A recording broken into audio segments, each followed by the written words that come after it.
अस्सलाम वालेकुम रहमतुल्लाहि व बरकातहू। आदाब और साथियों, सबसे पहले मैं पाक परवरदिगार का शुक्र अदा करता हूँ कि आप लोग के बीच में चंद बात रखने का मौका मिला। उसके बाद कमर जिलानी साहब का, उनकी पूरी टीम का मैं बहुत बहुत शुक्रिया अदा करता हूँ। यकीनन इन्होंने जो कवि सम्मेलन या मुशायरा कराने का ये प्रोग्राम किया है, यकीनन मैं इनको दिल की गहराइयों से मुबारकबाद पेश करता हूँ। और इस कार्यक्रम कराने का सिर्फ वाहिद एक मकसद है, और इसका जो उद्देश्य है, स्वतंत्रता दिवस यानी कि अगस्त का महीना चल रहा है, स्वतंत्रता दिवस के उपलक्ष्य में इस कार्यक्रम को आगे बढ़ाया गया। यकीनन जिस पूरे मुल्क के अंदर हिंदू, मुस्लिम, सिख, ईसाई सभी लोगों ने मिलकर इस जश्न को मनाया, और जब ये देश गुलामी की जंजीरों में जकड़ा हुआ, आप सोच नहीं सकते कि कितना जुल्म हो रहा था अंग्रेजों के द्वारा, कितनी माँ बहनों की अस्मत को लूटा गया है, कितनी परेशानियों को झेला गया है। उसके बाद जाकर तब ये हमारा देश आजाद होता है।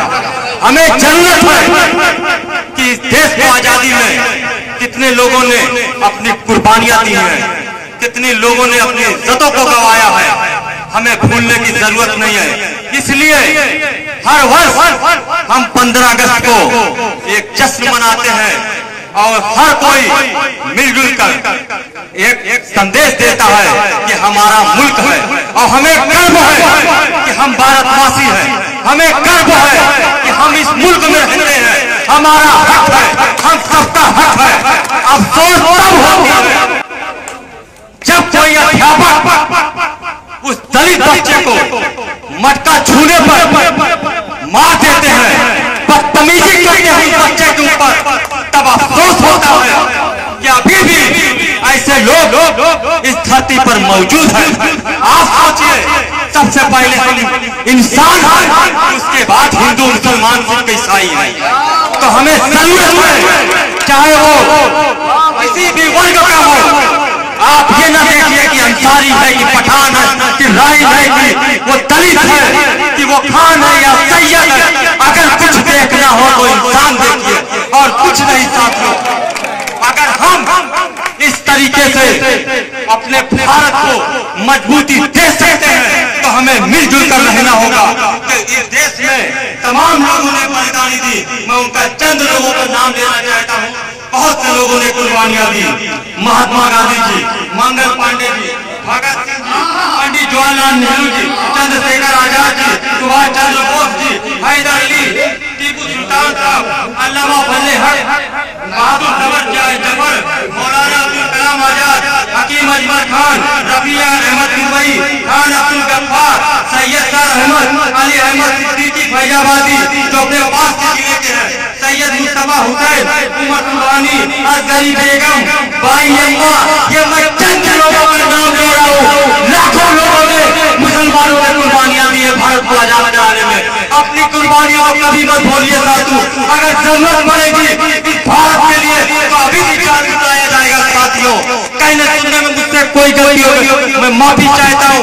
एक बार फिर से मैं इस कमेटी को मुबारकबाद देता हूँ। यहाँ पे जितने भी शायर लोग मौजूद हैं, यकीनन आपको हंसा रहे हैं, आपको अपनी बातों में, अपनी शायरी के हिसाब से आपको समझाना चाह रहे हैं। यकीनन शायर साहब लोग ने भी इस टांडा का नाम रोशन किया है। हमें जरूरत है अपने शहर के नाम के रोशन करने की, अभी और जरूरत है। इसके लिए अपने बच्चों को पढ़ाना पड़ेगा, अपने बच्चों को IAS बनाना पड़ेगा, अपने बच्चों को डॉक्टर, इंजीनियर बनाना पड़ेगा।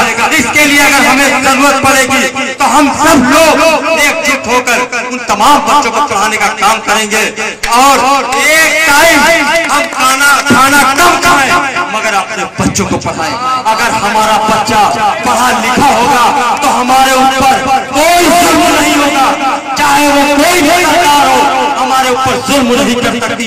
अगर हम अनपढ़ होंगे, अगर हम जाहिल होंगे तो हमारे ऊपर हर कोई जुल्म करता है। तो हमें जरूरत है अपने बच्चों को आगे पढ़ाने के लिए, आगे बढ़ाने के लिए। और अगर कोई आपके पड़ोसी में कोई बच्चा पढ़ना चाह रहा है, अगर वो गरीब है, तो मैं जानता हूँ, मैं समझ सकता हूँ कि आपको उसकी जरूरत है, आपको उसकी मदद करने की जरूरत है। आप चाहे 100 रुपए से मदद करिए, चाहे 10,000 से मदद करिए, मगर उस बच्चे को हौसला अफजाई करिए। कोई भी बच्चा अगर पढ़ना पड़ता है आपके मोहल्ले से, तो आपका हक बनता है आप उसको सहारा दे दे। अगर आप उसको सहारा देंगे तो पाक परवरदिगार आपको सहारा देगा।